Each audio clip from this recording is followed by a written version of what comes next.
Bueno, hace tiempo que buscábamos hablar con ella porque en realidad estamos hablando de, digo yo, primera línea referente de la salud y quien lleva adelante el conteo, el control epidemiológico de los casos de COVID en Catamarca. Yo diría, no sé si ella me va a responder otra cosa, el cerebro del Ministerio de Salud en esta materia. Nos referimos a la doctora Silvia Bustos, quien es directora de enfermedades crónicas y además conforma el COE. Bienvenida a Mañana Central, doctora Silvia Bustos. Un placer hablar con usted. Buen día. Muy buenos días, muchas gracias por la presentación, pero bueno, creo que somos muchos cerebros trabajando al mismo tiempo y pensando en hacer lo mejor para nuestra población. Doctora, cuénteme, y un poco para que nuestra sociedad asuma el trabajo que ustedes llevan adelante todos los días. Porque bueno, desde el primer caso detectado de COVID en Catamarca hasta la fecha las cosas han cambiado. Pero sabemos que usted direcciona todos y cada uno de los casos que deben encontrar necesariamente un nexo uno tras otro para hacer a este seguimiento epidemiológico. Pero bueno, en la última conferencia de la ministra ya declaró lo que es circulación comunitaria. Cuéntenos por qué de un paso a otro en lo que es el trabajo y la elaboración de estos nexos de seguimiento que realizan ustedes.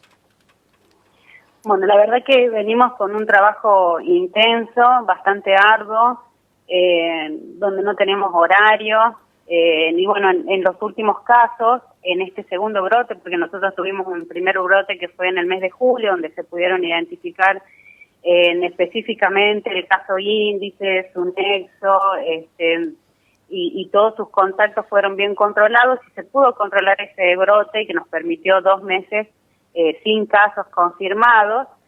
De repente, en este último tiempo surgieron 3 casos que son los que veníamos estudiando, intentando encontrar cuál había sido su caso índice, digamos, su caso cero, cuál era su nexo epidemiológico. Y bueno, en realidad las líneas de investigación nos conducían siempre a un mismo lugar, que eran transportistas o empresas de transportes, pero quedábamos ahí, no podíamos establecer con solidez nexo, ¿sí? Porque necesitábamos obtener, digamos, una persona, el dato de esa persona que haya estado infectada, como para poder decir, bueno, ese fue el causal de la cadena de contagios. Y bueno, paralelo a eso ya sucedió en los otros casos que ya son de públicos conocimientos. Y bueno, ante la dificultad de que a pesar de haber estado arduamente trabajando en la búsqueda del nexo epidemiológico, es que se decidió anunciar la transmisión comunitaria. Esto quiere decir de que bueno, el virus está instalado, ante la dificultad de haber podido encontrar este caso índice y por supuesto aislar oportunamente a todos sus contactos, es que el virus empieza a diseminar en la población. Esto acarrea de que todos tenemos que tener muchos más cuidados, ¿sí? Todas las medidas que veníamos adoptando desde marzo, que por ahí fue cuando más enérgicamente la población tenía todas las premisas o todas las pautas de cuidados bien instaladas y las ponía en práctica, y de golpe las fuimos abandonando. Ahora las tenemos que retomar. Tenemos que volver a esos primeros días de marzo, cuando hablábamos del quédate en casa, de que nos tratemos de no circular tanto, del uso del barbijo, de la higiene de las manos, del distanciamiento. Todo eso lo tenemos que volver a adoptar en estos momentos y más enérgicamente. Doctora, me quedo en los 3, 4, no sé si son 5 casos en los cuales no se encontró el nexo, ¿no? Porque todo venía bien hasta que usted y todo su equipo de trabajo encontraban el contacto estrecho. Pero después de esos 3, 4 casos y desde que nos comenzamos un poco a preocupar más cuando ya veíamos cerca la declaración de contacto comunitario, no aparecieron muchos casos en la capital. Es más, los últimos casos que tenemos tienen relación con el salar del hombre muerto, con la minería y no en la capital. ¿Esto puede llevar a pensar de una manera optimista en que esos nexos no se han encontrado porque la gente no dijo la verdad respecto de los contagios? ¿Puede ser una realidad que nos lleve a una expectativa esperanzadora en materia de casos en la capital? Sí, en realidad no tenemos casos secundarios, digamos, de estos casos iniciales que se detectaron porque se bloqueó lo más que se pudo, se identificaron los contactos estrechos. Yo me gustaría decir en su totalidad, me gustaría tener la seguridad de decir en su totalidad, se los aisló oportunamente. ¿Y por qué digo que me gustaría tener la seguridad? Porque muchas veces las personas omiten datos. Y no digo que lo hagan intencionalmente, sino que muchas veces cuando comunicamos un resultado, y más cuando es un resultado positivo, bueno, genera por supuesto una situación en la persona que no es algo esperado, y bueno, en ese momento se hace muy difícil interrogar y poder obtener información. Por eso es que se interroga entre 2, 3 veces, días posteriores se vuelve a reinterrogar, si es necesario interviene alguna otra persona, no la misma que interrogó inicialmente. Entonces, bueno, a raíz de este trabajo yo creo que se pudo aislar oportunamente a todas las personas de los contactos estrechos de estos casos que se habían identificado y que no tenían nexo, y es por eso que se pudo controlar. Después los otros casos que usted menciona, en el caso de la mina, bueno, es una situación muy especial porque es un lugar donde hay personas de otras provincias donde, digamos, están en una situación mucho más complicada que la nuestra, y bueno, al ser trabajadores esenciales y a pesar de haber tomado recaudos de testeo y aislamiento, lo mismo, en un lugar de trabajo hay relaciones interpersonales que por ahí muchas veces no se pueden evitar, descuidos de cada una de las personas, volvemos a esto, la falta de responsabilidad social, del cuidar al otro, y bueno, y es que se llegó a esta situación. Doctora, buen día. Beatriz le habla. Es importante esto de haber definido lo de la circulación comunitaria porque tal vez lleva a que la comunidad se cuide aún más sabiendo que fuera del contexto de encierro, de un ámbito de trabajo, de casa, podemos contraer el virus. No obstante eso, esos contactos estrechos podrían haber sido asintomáticos y podemos existir varios asintomáticos, digamos, circulando, y en función de eso, ¿qué estudios epidemiológicos o qué testeo o cómo se puede evaluar esa situación cuando se puede dar, ¿no? Esa circunstancia de los asintomáticos que tal vez andamos transitando hoy en día? Claro. Bueno, justamente por eso es la importancia de este aislamiento. Nosotros, si bien estamos instituidos, todas las provincias lo aplican, nosotros hacemos un testeo inicial de todas las personas que vamos aislando, que son asintomáticas en su mayoría. Se podría decir que en un alto porcentaje esos testeos resultan negativos, pero bueno, nosotros hacemos un seguimiento de estas personas y en su gran mayoría positivizan al cuarto, quinto o sexto día, ¿sí? Esto nos da la seguridad a nosotros de que con su primer resultado negativo, estos asintomáticos por supuesto no han contagiado a todas las personas con las que hasta ese día que ingresaron en aislamiento han estado en contacto, ¿sí? Es muy difícil el tema de las personas que circulan en la población y que son asintomáticas, es por eso que nosotros volvemos a insistir en el tema de los contactos, del saber si las personas con las que me estoy juntando o me relaciono están cursando algún tipo de sintomatología compatible con la enfermedad, por ahí leves, ¿sí? O que no son muy característicos o que no están descritos en la literatura o en lo que frecuentemente solemos ver como publicidad, como por ejemplo el picazón de garganta, que es lo que la mayoría de las personas refiere, y que por ahí en Catamarca, con el clima que tenemos, nosotros decimos, bueno, es algo común. Claro. Pero nos hemos dado cuenta que en nuestra población es algo que la mayoría lo vienen manifestando. Entonces, algo tan básico, tan vago, que por ahí muchos no le dan importancia, es como para tener en cuenta y tomar las medidas necesarias. Doctora, ¿cuántos días deben pasar me refiero a la capital, en base a la declaración de lo comunitario. ¿Cuántos días deben pasar para, si no tenemos casos en la capital, podamos decir que se ha bloqueado una vez más el contacto más allá de la declaración de contagio comunitario? Y lo mínimo son 14 días desde este primero casos que tuvimos ahora, estos primeros casos sin nexo. ¿Ya han pasado? 14 días. ¿Ya han pasado cuántos días? Yo creo que estamos alrededor del, si no me equivoco, día 11 o 12. Bien, bien. Día 11 o 12, y todavía hay personas que están en aislamiento, que han manifestado síntomas entre el día de ayer y hoy, por supuesto que son testeadas, pero bueno, nos da la tranquilidad de que al estar en aislamiento no han tenido contacto con otras personas. Lo que le quiero preguntar, doctora, sí, lo que le quiero preguntar es si pasan 15 días, ya vamos por el día 11, más allá de la declaración el contagio, del contacto comunitario, ¿podríamos volver al estatus anterior, al estado anterior, respecto de un bloqueo general, digamos, completo de la situación? No se modifica la situación. O sea, la situación de transmisión comunitaria está, no se modificaría por más de que no tengamos casos secundarios, porque está la posibilidad de que puedan aparecer, está la posibilidad de que tengamos personas que no hayamos podido detectar, que se nos hayan escapado, ¿sí? Y que estén circulando, no se volvería la condición. Doctora, han aparecido en el informe nacional 67 casos dados a conocer en un conteo, y obviamente en Catamarca esto, a partir de el último dato, no ha sido idéntico. ¿Qué está sucediendo con estos datos que proporciona Nación respecto de los que conocemos en Catamarca?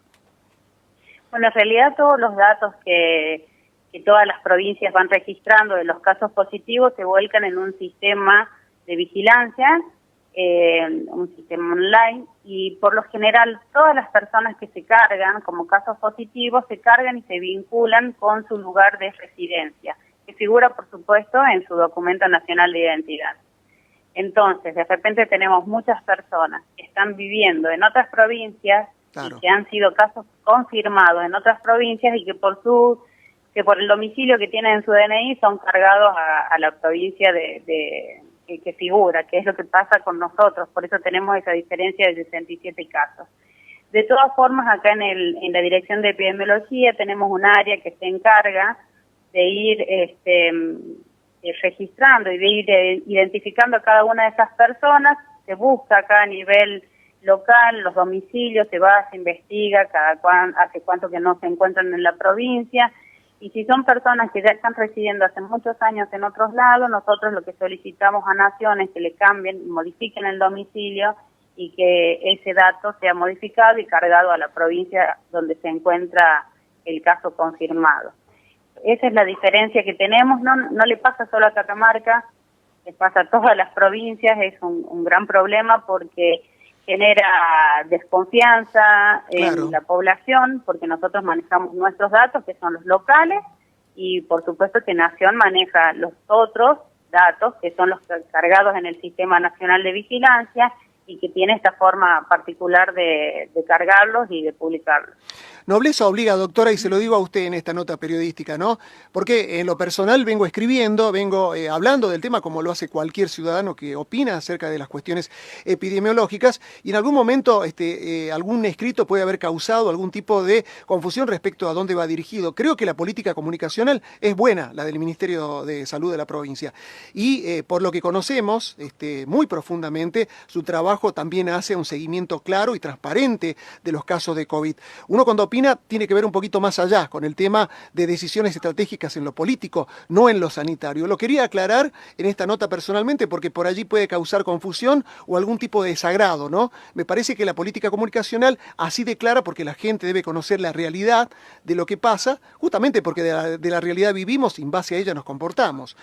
Yo lo que tengo, digamos, una curiosidad en base al trabajo personal de la doctora Bustos es si se sistematiza a través de algún programa interno de internet, si se lo hace a pulmón, a mano, en un pizarrón, al seguimiento de tantos casos y de tantas personas aisladas y controladas para determinar justamente un árbol que viene desde el primer caso hasta el último de los casos de COVID. No sé si usted me lo puede contar, pero sabemos que es experta en la materia. Sí.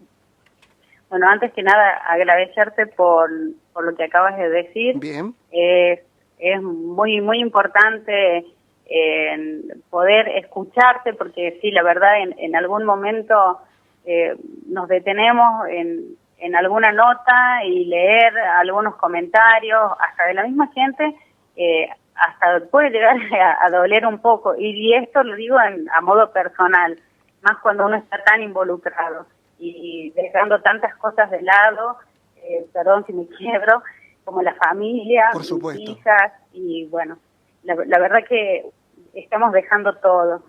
Y lo que más me gustaría es que la prensa pueda transmitir confianza,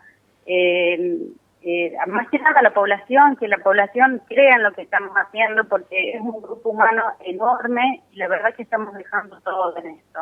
No solamente los que estamos acá a nivel central, en lo que es el área de gestión, sino el personal del SAME, que si ustedes van por distintos barrios, les puede decir la gente que por ahí son 2 de la mañana, 3 de la mañana, y siguen tomando muestras, siguen visitando domicilios, haciendo traslados, y ni qué hablar del personal del Malbrán.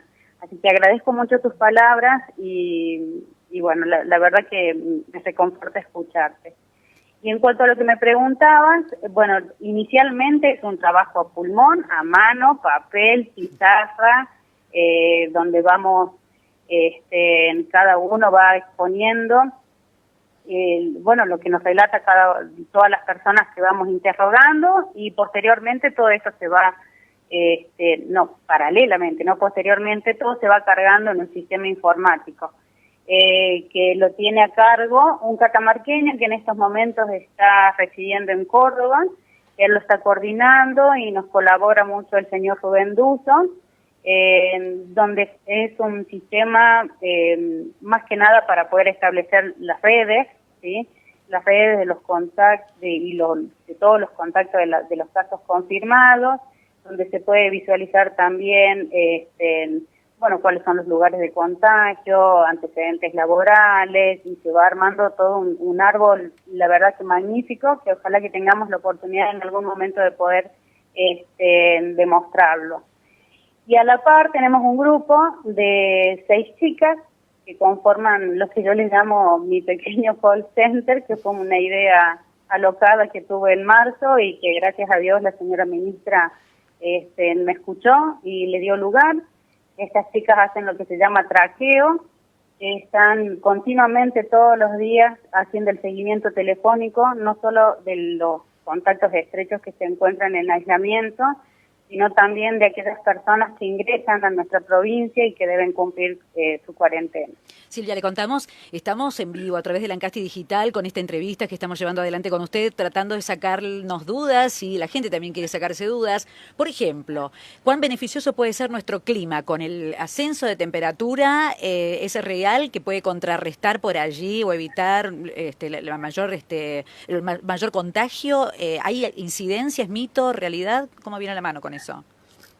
En realidad hay muchas publicaciones que hablan de que el clima cálido podría ser un favorecedor, digamos, para atenuar todo lo que es la transmisión viral. Aún así, en nuestro país hemos podido observar algo totalmente distinto. Por ejemplo, nosotros tenemos un clima muy similar a nuestra vecina provincia de La Rioja, y la situación que están viviendo nuestros vecinos, la verdad que es bastante crítica. Así que yo creo que es muy pronto como para poder decirlo con exactitud. Yo creo que es un virus bastante nuevo, es más, lo que se conocía en marzo, al día de hoy se modificó. Nos va a llevar mucho tiempo seguir estudiando su comportamiento y poder decir con firmeza y con seguridad que sería un factor favorecedor y que no.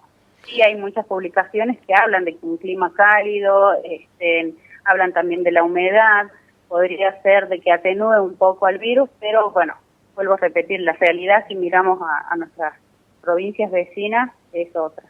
Última pregunta, doctora. Sabemos que tiene que volver a su lugar de trabajo, si no, no se controlan los casos de COVID y nos van a echar la culpa a nosotros. Bueno, profesionales médicos, de la cardiología sobre todo, han explicado o han dado a conocer su preocupación, ¿no?, por los enfermos crónicos, enfermos terminales, enfermedades cardíacas, que no asumen su terapia por miedo, por preocupación, y en este sentido también hay muchos casos, ¿no? Tanto de decesos como de personas que no concurren justamente a los tratamientos por el miedo, por la preocupación justamente de concurrir a los hospitales o sanatorios. Bueno, en realidad al principio, y bueno, yo creo que hasta el día de hoy había muchas personas con cierto temor, no concurrían a los centros de salud, por lo menos en lo que es en el sistema público. Desde el mes de marzo nosotros como estrategia utilizábamos a nuestros agentes sanitarios como nexo, que en ellos se encargaban de ir al domicilio, más que nada de aquellas personas que no habían regresado por el centro de salud a buscar su medicación. Se trabajó con turnos programados, se establecieron centros de salud que nosotros le llamábamos zonas blancas, ¿sí?, que eran centros de salud donde no atendían pacientes respiratorios, que estaban precisamente destinados para la atención de pacientes con enfermedades crónicas. Por otra parte también pudimos hacer telemedicina, por supuesto que es algo que en nuestro medio teníamos una gran barrera, que es lo cultural. No todas las personas les gusta esta forma de atención, ¿sí? Entonces no hubo una gran adherencia. Pero en la gran mayoría de los centros de salud nosotros pudimos controlar a nuestros pacientes crónicos que están empadronados, ¿sí?, más que nada asegurándoles la entrega de la medicación.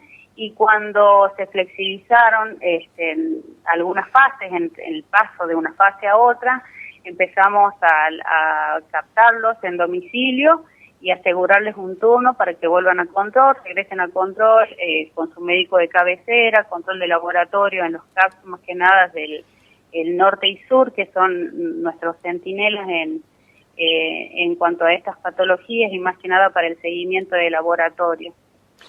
No hemos tenido mayores complicaciones. Bien. Es más, al día de hoy estamos nosotros tenemos uno de nuestros proyectos en mi dirección, que es el proyecto Proteger, donde nosotros a esta altura del año debemos cumplir con ciertos indicadores que están relacionados a personas con hipertensión arterial y diabetes.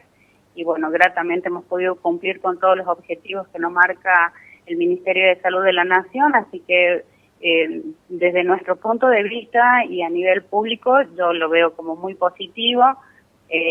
Seguramente hay personas que al día de hoy tienen cierta resistencia a concurrir al centro de salud, pero bueno, estamos tratando de llegar al domicilio mediante agentes sanitarios, los equipos de salud familiar y comunitaria, que son equipos multidisciplinarios que cuentan con médicos, con psicólogos, con enfermeras, para poder tratar de estar más presentes y que la salud de ellos sea cuidada y preservada como debe ser en esta época, en estos tiempos de pandemia.